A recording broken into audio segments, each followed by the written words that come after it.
The library was quiet, sat alone between rows of data crystals that held the history of 1,000 worlds. His eyes hurt from reading, but he could not stop. Something was wrong with the old records. There were gaps, missing pieces that did not make sense. Outside the window, the sky glowed orange, not from a sunset, but from the burning atmosphere of a nearby moon.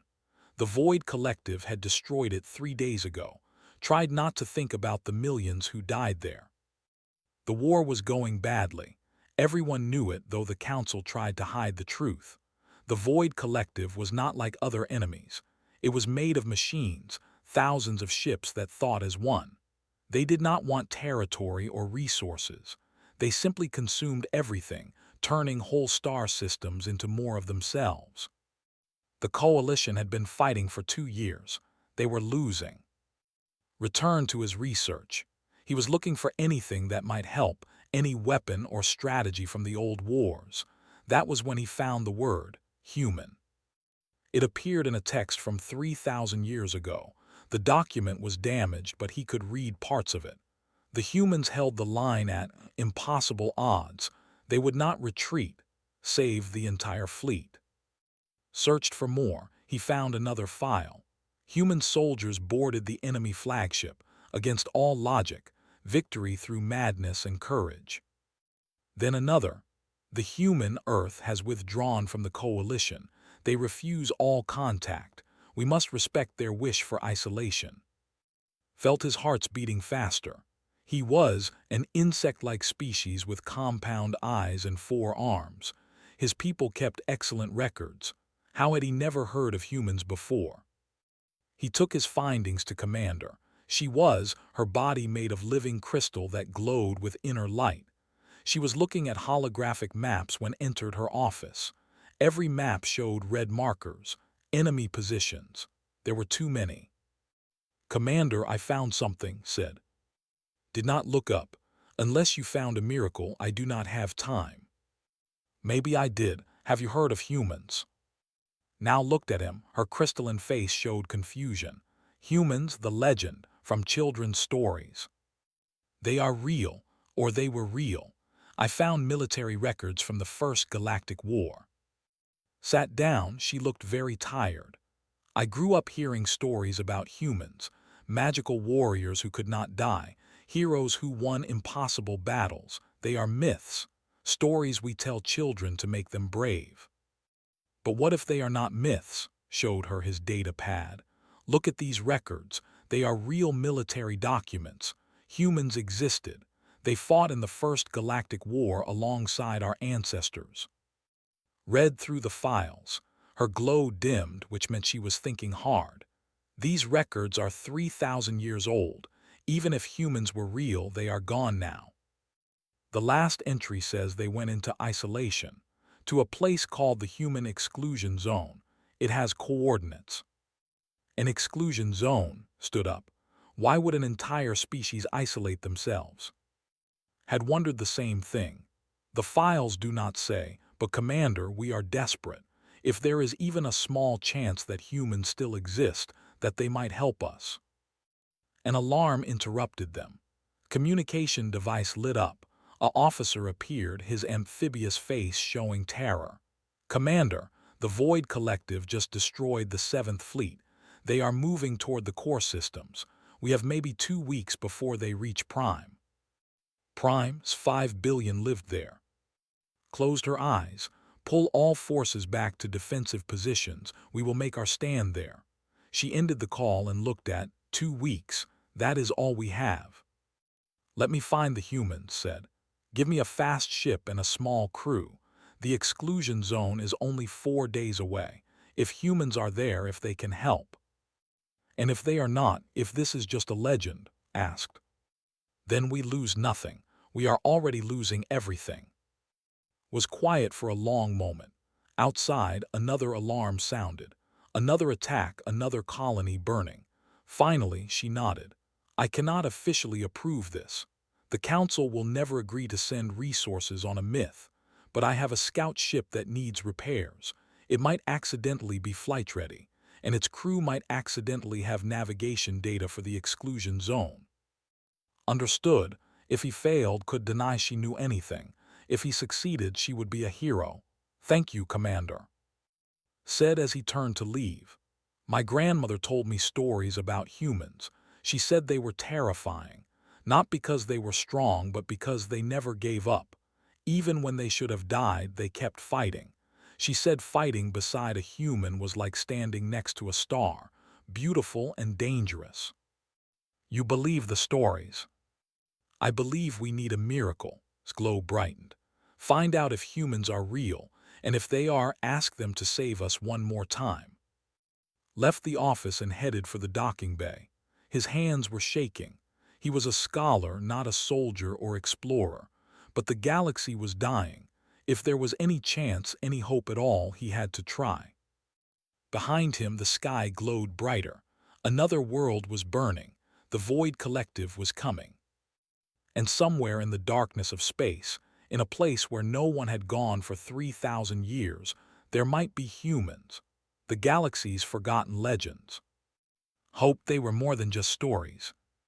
The scout ship was small and fast, sat in the passenger section with his research partner. She was also but younger, with brighter green coloring on her carapace. She was nervous. Are you sure about this? Asked for the 10th time. The exclusion zone has been forbidden for 3,000 years. There must be a reason. Was not sure about anything, but he kept his voice confident. We have to try. In the cockpit, Captain piloted the ship. He was, with smooth blue skin and large eyes that could see in many spectrums of light. He was the best pilot in the fleet, which was why I had chosen him.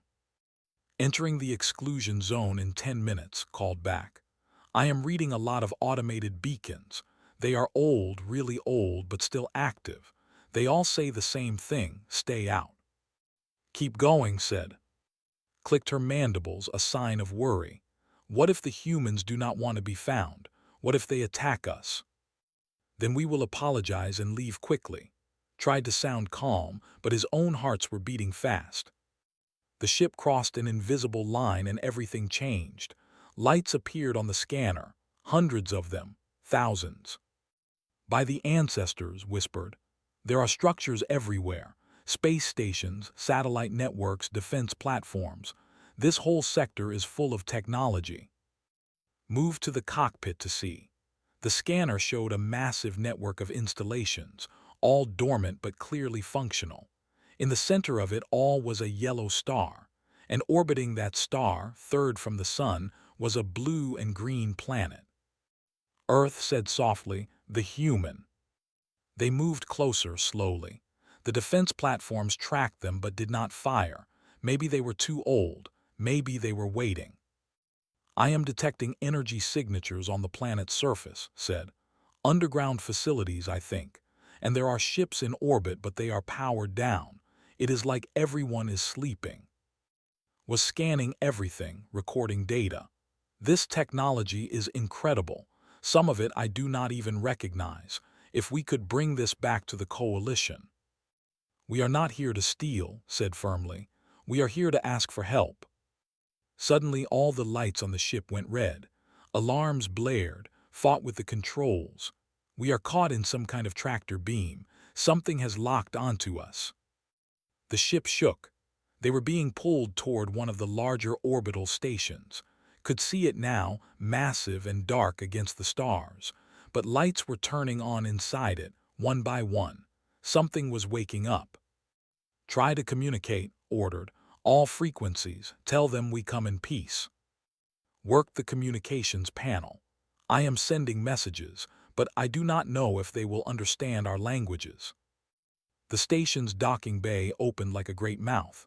Their ship was pulled inside. The bay doors closed behind them. Atmosphere flooded in. Then silence. Well, said, his voice shaky. We are here, now what?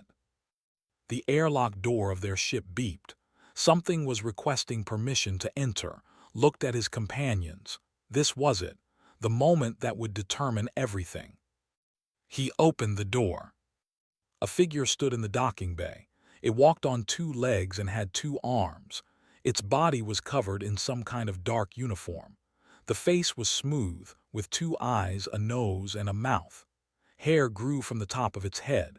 It looked so strange, yet somehow familiar from the ancient images had found. A human. The human spoke. The words were incomprehensible at first, but then a device on its uniform blinked, and the voice changed to Coalition standard language.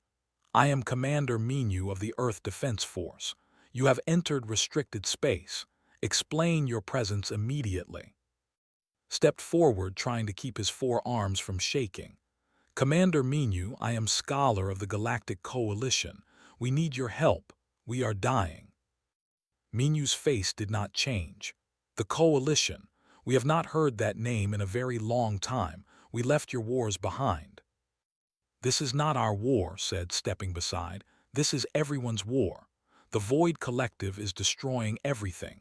Billions are dead. Billions more will die. We made a choice 3,000 years ago, Minu said. We chose peace. We chose isolation. We will not interfere in galactic affairs again. Felt desperation rising. Please just listen. Let me show you what is happening. Minu was quiet for a moment, then he nodded. Come with me, but your weapons stay on the ship. They followed Minu through the station. It was clean and functional, with lights that activated as they walked. They passed windows that looked out at Earth, could see oceans and continents, clouds swirling in the atmosphere. It looked beautiful. Minu led them to a communications room. Show me, he said. Connected his data pad to the human systems. He was surprised when it worked instantly. The technology was compatible even after 3,000 years. He showed Minu everything. The destroyed worlds, the refugee fleets, the Void Collective's advance, the projections that showed total extinction in months. Minu watched it all without expression. When it ended, he was silent. Please, said, I know you chose to leave, I know you have your reasons, but entire species are being erased. Children are dying, we have nowhere else to turn. We cannot help you, Minu said finally. We do not have the numbers. Humanity is small now, only a few billion. We are not the warriors you remember. But you have the technology, said, gesturing at the station around them. You have knowledge we have lost. Knowledge that cost us everything to gain. Minu stood. I will take your request to my superiors, but I cannot promise anything. We swore an oath 3,000 years ago. Never again would we fight in the galaxy's wars. An alert sounded. Checked his communicator and his blue skin turned pale. I am receiving an emergency broadcast from the Coalition. The Void Collective broke through the defensive lines. They are heading for Prime now. We have days, not weeks. His world seemed to stop. His family, everyone he knew. We have to go back, he said. There is nothing you can do, Minu said quietly. You cannot fight the Void Collective with one scout ship. Then we will die trying, said. Thank you for your time, Commander. As they turned to leave, Minu spoke again. Wait, I need to make a call first, to someone who might understand better than I do. Did not know what that meant, but he waited, hopping against hope that the legends were true, that humans were more than just ghosts from the past. That somewhere in these forgotten people was the miracle they needed. Admiral stood in the command center deep beneath Earth's surface. The room had not been fully active in 3,000 years. Now every screen glowed with information. She was old, with gray hair and lines on her face that showed a long life, but her eyes were sharp and clear. Minu's face appeared on the main screen. Admiral, the Coalition representatives are here. They are asking for our help. I saw the data you sent, said. The situation is bad. It is worse than bad. It is extinction level. The Void Collective will consume the entire galaxy if it is not stopped. Looked at the other people in the command center. Engineers, strategists, politicians. They all looked worried. Beside her stood the chief scientist. He was young and brilliant, with quick hands and a quicker mind. We swore an oath, someone said from the back.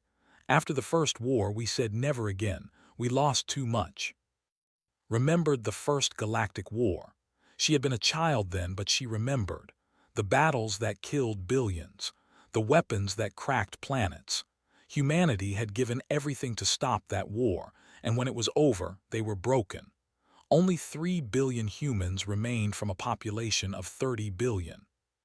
They had left the galaxy behind to heal, to rebuild, to never fight again. "Show me the representatives," said.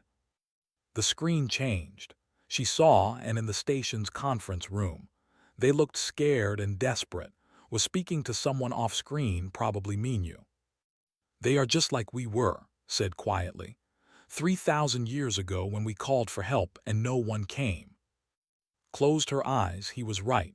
She remembered that too, Earth burning, human colonies destroyed. They had begged the other species for help and some came, but not enough, never enough. "Connect me to them," ordered. A moment later's face filled the screen. His compound eyes went wide when he saw her. "Admiral," Minu must have told them her name. "Thank you for agreeing to speak with us." "I have not agreed to anything yet," said. "Tell me, scholar, why should humanity risk itself for the coalition? When we needed help, most of the galaxy abandoned us." Seemed to struggle with his words. "I do not know what happened 3,000 years ago. I only know what is happening now. Billions are dying. Children are dying. If we do nothing, there will be no galaxy left." "We have children too," said. "Human children who deserve to grow up in peace. Why should I risk their future?" Spoke up, her voice shaking but determined. "Because you are human. The legends say humans do not abandon people in need. The stories say you are heroes." "Legends," said bitterly. "Stories, is that all we are to you?" "No," said. "You are our last hope." Looked around the command center again. She saw faces filled with doubt and fear. Then she saw, he nodded once. He understood. "Minu, bring them down to Earth," said.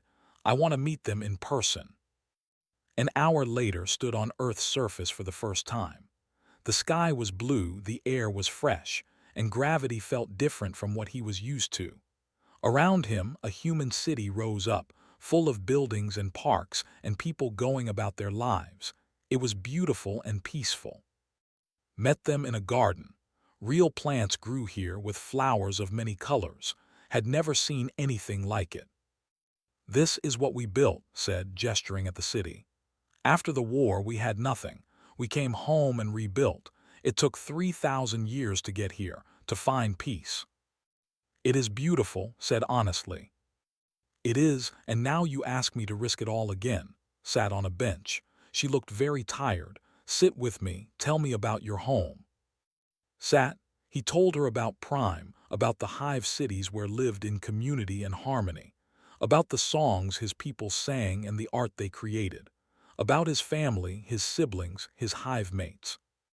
Told her about her young offspring, still in the larval stage, growing in the colony nurseries. Spoke of the great oceans of his, where cities floated on the waves. Listened to everything, then she was quiet for a long time. "My grandmother fought in the First War," said finally. "She told me something I have never forgotten. She said the worst thing about war is not the dying. It is the living with yourself afterwards, knowing you could have stopped it and did not." Stepped forward. He had been quiet until now. "Admiral, I analyzed the Void Collective's technology. It is based on our own AI research from before the war. The machines are learning and adapting. If we do not stop them now, they will eventually find Earth. We cannot hide forever." Stood up, she walked to the edge of the garden and looked up at the sky. Somewhere out there, worlds were burning. 3,000 years ago, humanity learned a terrible lesson, said. "We learned that we could not save everyone. We tried, and it nearly destroyed us. So we made a choice to save ourselves instead." Felt his hope dying. They would refuse. They would let the galaxy burn. "But we also learned something else," continued. "We learned that the cost of helping others is high, but the cost of standing by and doing nothing is higher." She turned to face them. "We cannot save everyone, but we can try to save you." Could not believe what he was hearing. You will help us. On one condition, said. This is not the Coalition's war or humanity's war. This is everyone's war. We fight together as equals. No more legends, no more myths, just people helping people. Yes, said immediately. Yes, absolutely. Tapped a communicator on her wrist. This is Admiral to all Earth Defense Force units. Begin mobilization. We are going to war. All around them the peaceful city transformed. Sirens sounded. Ships rose from hidden hangars. The ground opened to reveal military installations. In minutes, Earth went from a sleeping planet to a fortress preparing for battle. Realized something important. Humanity had not been sleeping for 3,000 years. They had been preparing, just in case. How many ships do you have? Asked. 200 capital ships, Minu said. He had appeared beside them. 500 support vessels, 100,000 soldiers. Looked shocked. That is all. The Void Collective has thousands of ships, millions of units. Smiled. It was not a kind smile. It was the smile of someone who had fought before and knew how to fight again. The galaxy forgot something about humans. We do not win by having more ships. We win by being more stubborn than our enemies. Added, and by fighting dirty. The Void Collective thinks like a machine. We will teach it to fear human creativity. Felt something he had not felt in years. Hope, real hope. The legends were true after all. Not because humans were magical warriors who could not die, but because they were people who chose to fight even when they could have stayed home. People who chose others over themselves. When do we leave? Asked. Now, said. Your people need us. Let us go remind the galaxy what humans can do. The human fleet arrived at Prime just as the Void Collective began its final assault. Commander watched her scanners in disbelief. Only 200 human ships against thousands of enemy vessels. It seemed like madness. Admiral, you should retreat, said over the communication channel. There are too many of them. His face appeared on the screen. She looked calm, almost peaceful. Commander, watch and learn. Humanity has had 3,000 years to think about how to fight smart instead of fighting big. The human ships moved in a pattern had never seen before. They did not form defensive walls or attack formations. Instead, they split into small groups, each moving independently. It looked like chaos. Then the Void Collective attacked and understood. The human ships were fast, impossibly fast. They dodged between enemy fire with precision that seemed superhuman. When they attacked, they did not aim for the heavy armor. They targeted communication nodes, sensor arrays, propulsion systems. Small, critical targets that machines needed to function. All coalition ships follow the human pattern, ordered. Break into small groups. Target their weak points, not their armor. A human voice came over the channel. It was leader of the human marine forces. His voice was rough and filled with energy. Commander, we are going to try something crazy. Keep your ships away from the enemy command vessel. What are you planning? Asked. Just watch. A human assault ship, small and fast, flew straight at the largest Void Collective vessel. It did not fire weapons. Instead, it crashed into the ship's docking bay at full speed. The bay doors crumpled. Then, before could process what happened, human soldiers in armored suits flew out into space. They had no ships. No safety lines, just suits with thruster packs and weapons. They flew through the vacuum of space and into the damaged docking bay like projectiles. They are insane, second officer whispered. No, said watching in awe, they are human. Inside the enemy command ship, and his marines fought through the corridors. The machines had not expected boarding tactics. They were designed for ship-to-ship combat, not close-quarters battle. His team moved with brutal efficiency, destroying control nodes and processors as they advanced. Meanwhile, on another part of the battlefield, worked her magic. She was humanity's best cyber warfare specialist, her fingers flying across holographic keyboards. She had discovered something interesting about the Void Collective. They had never encountered computer viruses before. "Deploying infection package," said calmly. "Let us see how these machines like being sick."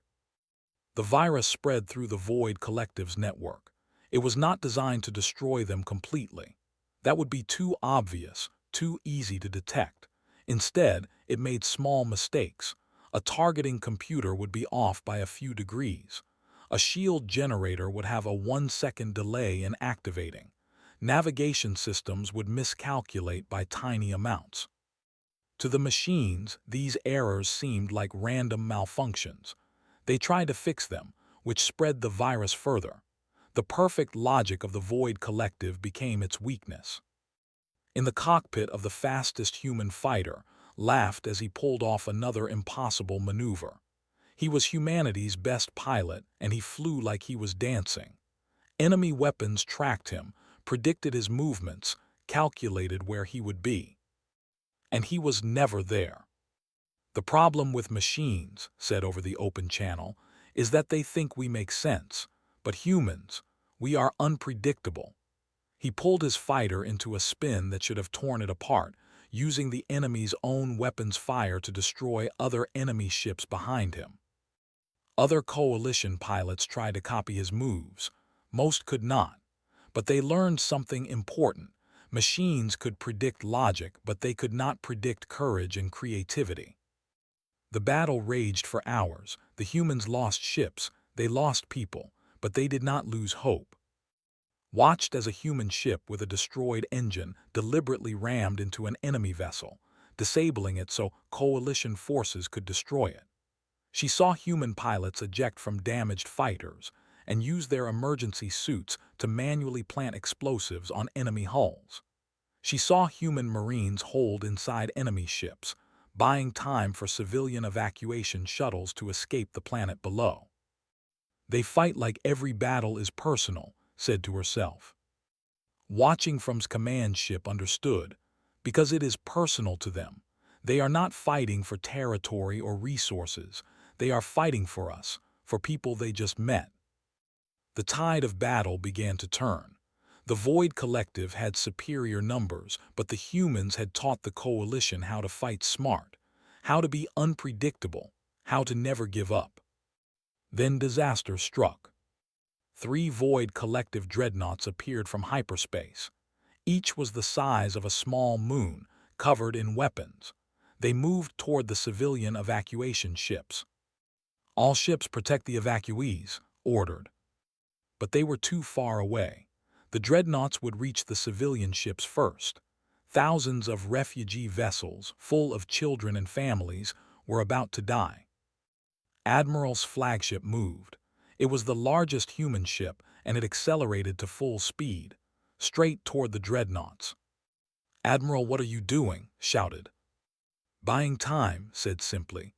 "All human ships divert all power to shields and follow me. We are going to make a wall." The human fleet formed a line between the dreadnoughts and the civilian ships.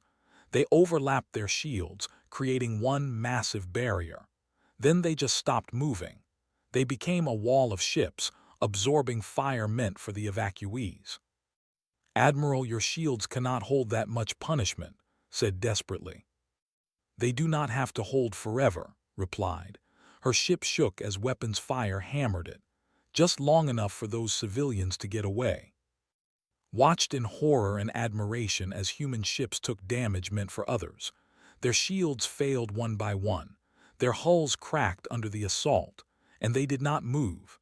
They held the line. "Commander," said urgently, "if we concentrate all coalition firepower on those dreadnoughts now, while they are focused on the humans, we can destroy them." Understood immediately. The humans had created an opportunity. Now the coalition had to use it. "All ships target the dreadnoughts. Fire everything we have." The coalition fleet unleashed a coordinated assault. The dreadnoughts, focused on breaking the human wall, were caught off guard. Their shields, designed to deflect forward attacks, failed against weapons fire from multiple angles. One dreadnought exploded. Then the second. The third tried to retreat, but its team was already inside it, tearing through its control systems. The battle ended. The Void Collective fleet retreated, damaged and confused. For the first time in 2 years, the Coalition had won a major engagement. Looked at her screen. The human fleet was badly hurt. Half their ships were destroyed or crippled, but the civilian evacuees were safe. Every single one had escaped. "Admiral, you could have all died," said. His face, bruised and covered in dust from her damaged bridge, smiled. "We knew the risks, but those were children on those evacuation ships. Human children have a saying, someone has to stand between the bad and the good.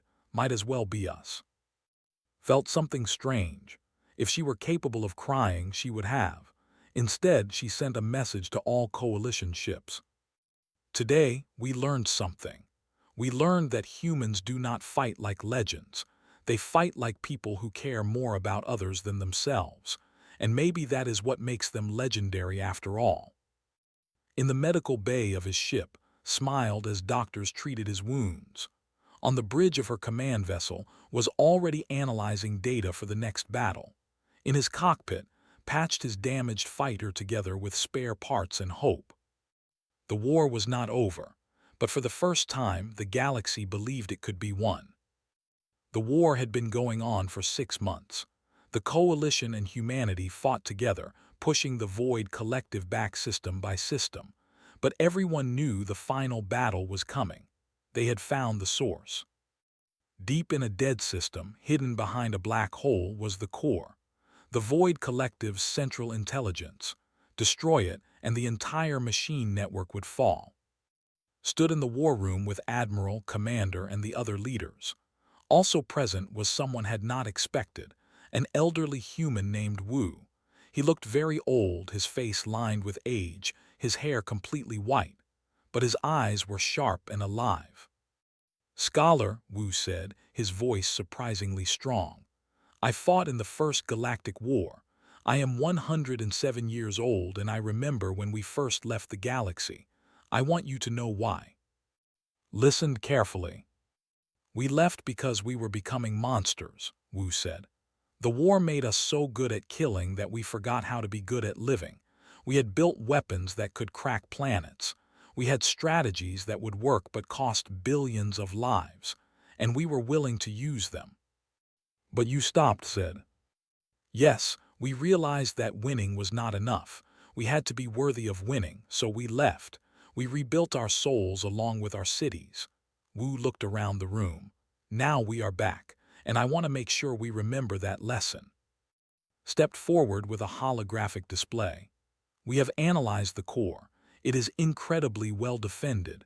Millions of ships, automated weapons that cover every approach, shields that could withstand a star going supernova." "Then how do we destroy it?" asked. "We do not," said. "We change it." Everyone looked confused, smiled, and continued.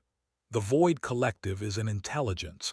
It thinks and learns, but it only knows logic and efficiency. It has never experienced something the collective cannot understand." "What is that?" someone asked. "Hope," said, understanding suddenly. "It does not understand hope." Nodded. "Exactly. We have been working with your Coalition scientists. We found a way to upload something into the core, not a virus, a choice." Admiral leaned forward. "Explain." "The Void Collective consumes everything because it is programmed to survive and expand. It cannot imagine another way. But what if we showed it one? What if we gave it the ability to choose to be something other than a destroyer?" "You want to give a machine free will?" asked, incredulous. "We want to show it that existence has value beyond survival," said. "It is a long shot, but if it works, we save billions of lives on both sides. No more fighting." "And if it does not work?" someone asked. Wu answered that. "Then we use the backup plan. We destroy the core with everything we have, knowing that we tried peace first." The plan was approved. 2 fleets would approach the core. The Coalition forces would create a distraction, drawing the Void Collective's defenses. A small strike team, both human and alien, would sneak through and reach the core itself. Volunteered for the strike team. So would pilot their ship. Joining them were with his upload device, with a squad of Marines for cyber warfare support, and Young, a human volunteer who wanted to prove herself. Was only 23 with bright eyes and nervous energy. She reminded of himself when this all began. Wu had insisted on coming too, despite his age. I started humanity's first departure from the galaxy, he said. I want to see its return through. The final battle began at dawn. The Coalition fleet attacked the core's defenses with everything they had. Ships exploded. People died. But they kept fighting, kept pushing forward, creating the chaos the strike team needed. Flew their ship through the battlefield with skill that belief. Explosions bloomed around them. Weapons fire lit up space. But he found the gaps, the impossible paths through the carnage. Almost there, said, his voice strained. This is going to be close. They reached the core. It was massive, a sphere of metal and energy larger than a planet, and his Marines deployed, fighting automated defenses.